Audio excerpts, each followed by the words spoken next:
Sign it now, Olivia. Your sister needs this more than you. My father's voice was cold as he slid the transfer papers across the table, completely ignoring the graduation celebration happening around us. My mother stood beside him, her hand resting on my sister Kate's shoulder, both of them staring at me with expectation in their eyes. I looked down at my fresh MIT diploma, still pristine in its leather holder, then at the stack of legal documents that would sign away everything I'd built over the last 4 years. My hands didn't shake as I picked up the papers, though my heart was racing. No, I said quietly, placing the documents back on the table. My father's face darkened. This isn't a request. Your sister's startup failed and she needs a fresh start. Your little coding projects can be her stepping stone. Little coding projects. That's what they'd always called my work, even after I'd won the university's Innovation Award, even after my AI security system had caught the attention of major tech companies. To them, I was still the quiet daughter who needed to sacrifice for her more ambitious sister. Kate smirked, twirling her designer watch. Bought with our parents' money, no doubt. Come on, Liv. It's not like you're doing anything serious with them. I have actual business experience. Business experience. Right. Her failed fashion app that burned through $200,000 of our parents' money in 6 months. Those patents are mine, I said, my voice stronger now. I developed the AI system myself, spent 2 years perfecting it. I'm not signing anything. My father snatched up my diploma holder, his face red with anger. You ungrateful little. He ripped the diploma in half, the sound cutting through the restaurant's ambient noise. You think you can disobey me, after everything we've done for you? The other diners turned to stare, but I remained calm. 4 years at MIT hadn't just taught me coding, it had taught me strategy. Everything you've done for me? I asked softly. You mean the student loans I took out myself? The part-time jobs I worked while Kate got unlimited credit cards? That everything. Don't you dare, my mother hissed. Your sister has vision, ambition. You just hide behind your computer all day. These patents would be wasted on you. I stood up, smoothing my graduation gown. I think we're done here. If you walk away now, my father threatened, you're no longer part of this family. I looked at them, my father gripping my torn diploma, my mother's disapproving frown, Kate's smug smile, and felt a strange sense of peace. You never saw me as part of this family anyway. I was just your backup plan for Kate's failures. How dare you? Kate shrieked, but I was already walking away. What they didn't know, what none of them had bothered to ask, was that I'd already met with Microsoft's acquisition team yesterday. My AI security system, the one they dismissed as a coding project, had caught their attention 6 months ago. The final meeting was scheduled for tomorrow morning. I pulled out my phone as I left the restaurant, dialing a familiar number. Professor Martinez? Yes, everything went exactly as expected. They tried to take the patents. No, I didn't tell them about tomorrow's meeting. Yes, all the paperwork is ready. I caught my reflection in a store window, still in my graduation gown, but standing straighter than I had in years. Tomorrow, Microsoft would announce their $50 million acquisition of my AI security system. Tomorrow, my family would learn exactly what my little coding projects were worth.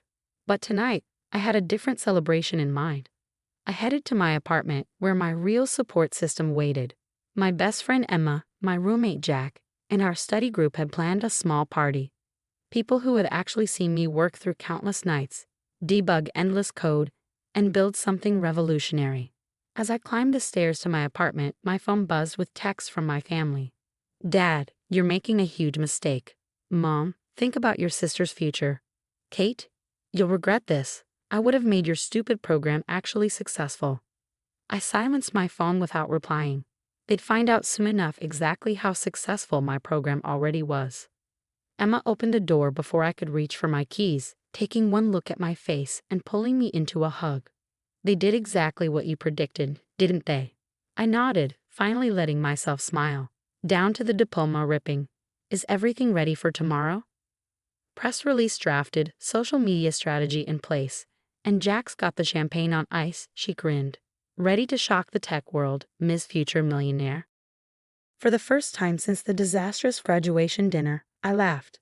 Tomorrow would change everything, but tonight I was exactly where I belonged, surrounded by people who saw my worth long before any price tag was attached to it. The next morning, I sat in Microsoft's sleek conference room, my torn diploma tucked away in my bag like a battle scar. The acquisition team's lead, Sarah Matthews, reviewed the final paperwork, her expression professional but pleased. "Everything looks in order, Miss Parker," she said, sliding the contracts across the polished table. $50 million, with you retained as lead developer for the next 3 years. Are you ready to sign? I picked up the pen, thinking about how different this felt from last night's attempted coercion. Just one question. The press release goes out immediately after, correct? Sarah nodded. We've coordinated with major tech publications. Your eye security system is exactly what the market needs right now. This will be breaking news within the hour. I signed my name with steady hands, each stroke a declaration of independence from my family's expectations. As Sarah gathered the paperwork, my phone started buzzing.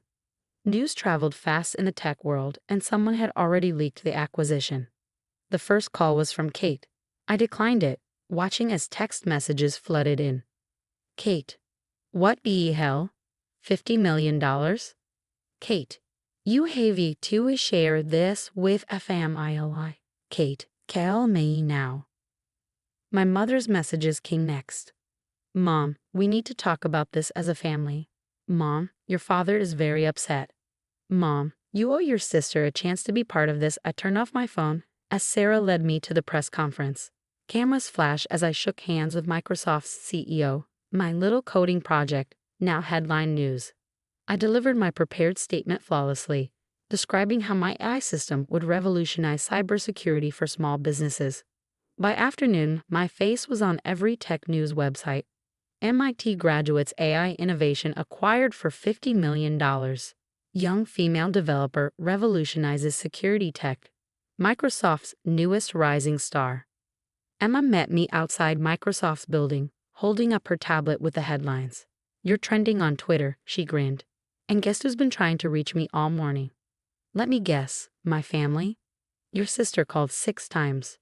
She tried to convince me she was your business partner and needed urgent access to your contracts. I shook my head, unsurprised. And my parents? Your dad left a voicemail saying there must be some mistake, that you couldn't have done this alone. He wants to review the deal with his lawyers. We headed to my apartment, where Jack had set up an impromptu celebration. As we walked in, my phone rang again, this time from an unexpected number. Grandma? Olivia, darling, my grandmother's warm voice filled the line. I just saw the news. I always knew you were brilliant, even when your parents couldn't see it. Tears pricked my eyes. Grandma had been the only one who supported my interest in coding, secretly helping me buy my first computer when I was 12. Thanks, Grandma. That means a lot. Your grandfather would be so proud. He always said you had his inventor's spirit. She paused. Your parents are here, raising quite a fuss. They're insisting you tricked Microsoft somehow. I sighed. Of course they are. Don't worry about them, dear. I set them straight. Told them how I've watched you work on this for years while they were busy throwing money at Kate's schemes. Her voice hardened slightly. They're just realizing what they've lost. After talking with Grandma, I finally checked my messages. Among the congratulations from classmates and professors was an email from my father's lawyer demanding a family meeting to discuss the distribution of assets. Emma read the email over my shoulder and snorted. They really don't get it, do they? They think they can still control you. They never saw me, I said, closing my laptop. They were so busy trying to make Kate successful that they missed what was right in front of them. Jack raised his glass. To their massive oversight and your incredible success. As we celebrated, another email came through, this time from a major tech magazine wanting to do a cover story. The subject line read, From MIT to Microsoft, the hidden story of tech's newest millionaire. I smiled, thinking about all the young girls who might read that story, all the quiet students working on their own projects while being overlooked by their families. Maybe my story would help them stand their ground too. Emma squeezed my shoulder, ready to tell your story to the world. I nodded, opening my laptop to reply to the magazine. It was time to step into the spotlight on my own terms, no longer hidden in my sister's shadow. The party continued around me as I typed, my friends' laughter drowning out the constant buzzing of my family's calls. Tomorrow, I would deal with their demands and accusations. Tonight, I celebrated with the people who had believed in me all along. The magazine interview was scheduled at my grandmother's house, a deliberate choice that sent a clear message to my family. As the photographer set up in Grandma's sunlit study, surrounded by photos of my early coding competitions and science fair wins, I heard familiar voices in the driveway. "They're here," Grandma announced, peering through the curtains. "Right on schedule." My parents and Kate stormed up the path, exactly as I predicted. The magazine journalist, Diane, raised an eyebrow. "Are they part of the interview?" "They're about to be," I smiled. "Keep recording." The door burst open, my father leading the charge. "This ends now, Olivia. You're making a mockery of this family." "Please, do explain how my success mocks our family," I replied calmly, gesturing to Diane. "I'm sure the readers would love to hear your perspective." They froze, finally noticing the cameras and recording equipment. Kate's face flushed as she recognized the magazine's logo on Diane's notebook. "You planned this," my mother accused, her voice shaking. "You deliberately set us up." "No, Mom, I'm just done hiding. You wanted to force me to sign over my patents." "Let's talk about that. You ripped up my diploma. Let's discuss why." I turned to Diane. "My family has an interesting view on success. They believe it only counts if it comes from their chosen child." "Olivia, stop this immediately," my father demanded, but Grandma stepped between us. "No, Gregory, you stop. I've watched you dismiss Olivia's achievements for years. You threw money at Kate's failed ventures while Olivia worked part-time jobs to fund her research. Now you want to claim her success. Not happening." Kate sneered, but I caught the panic in her eyes. "You're just jealous because I was supposed to be the successful one. You stole my chance." "Your chance?" I laughed. "You mean like your fashion app that lost $200,000? Or your revolutionary social media platform that never launched? Tell me, Kate, what exactly did I steal from you?" Diane was scribbling furiously, her recorder catching every word. My father noticed and changed tactics. "Sweetheart, we only want what's best for the family. Surely we can discuss this privately. Like how you privately tried to force me to sign away my patents." I pulled out my torn diploma. "Or how privately you destroyed this." The photographer snapped photos as I held up the ripped certificate. "Perfect. The visual would make an excellent addition to the article." "Miss Parker," Diane interjected, "would you say your family's attitude motivated your success?" I considered the question, looking at their faces, my father's controlled anger, my mother's embarrassment, Kate's barely concealed jealousy. Actually, yes. Every time they dismissed my work as little coding projects, it pushed me to work harder. Every time they threw money at Kate's ideas while I took out loans, it taught me financial responsibility. They showed me exactly what I didn't want to become. "You ungrateful," Kate started, but Grandma cut her off. "I think you've all said enough. Olivia has an interview to finish. Unless you'd like to explain to the readers why you tried to steal her patents." They left as abruptly as they'd arrived, my father practically dragging Kate, who was still shouting about family loyalty. Once they were gone, Diane turned to me. "That was intense. Are you okay?" I smiled, genuinely at peace. Better than okay. That was the last tie I needed to cut. The article came out a month later, Tech's Rising Star. The truth behind the success became the magazine's most shared story. My torn diploma, carefully pieced together and framed alongside my Microsoft contract, made a powerful image. The responses flooded in. Emails from young developers sharing similar stories, messages from parents acknowledging their own biases, invitations to speak at tech conferences about overcoming family expectations. Kate tried to launch a rival tech company, but without my parents' funding. They'd finally learned their lesson about throwing good money after bad. It fizzled within weeks. My parents made several attempts at reconciliation, all centered around family unity and sharing success. I declined each one. Instead, I focused on building something meaningful. I started a scholarship fund for overlooked tech students named after my grandmother. Microsoft's faith in my AI system proved well-founded.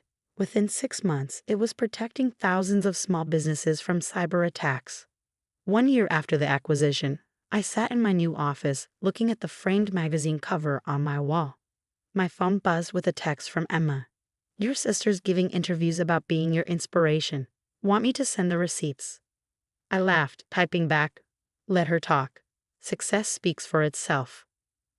My grandmother's words from the magazine article had become my mantra. Success isn't about proving others wrong.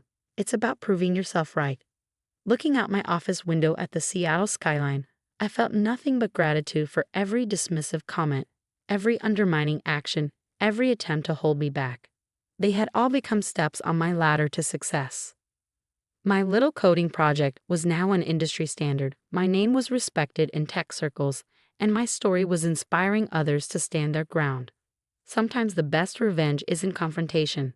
It's simply succeeding beyond anyone's expectations, especially your own.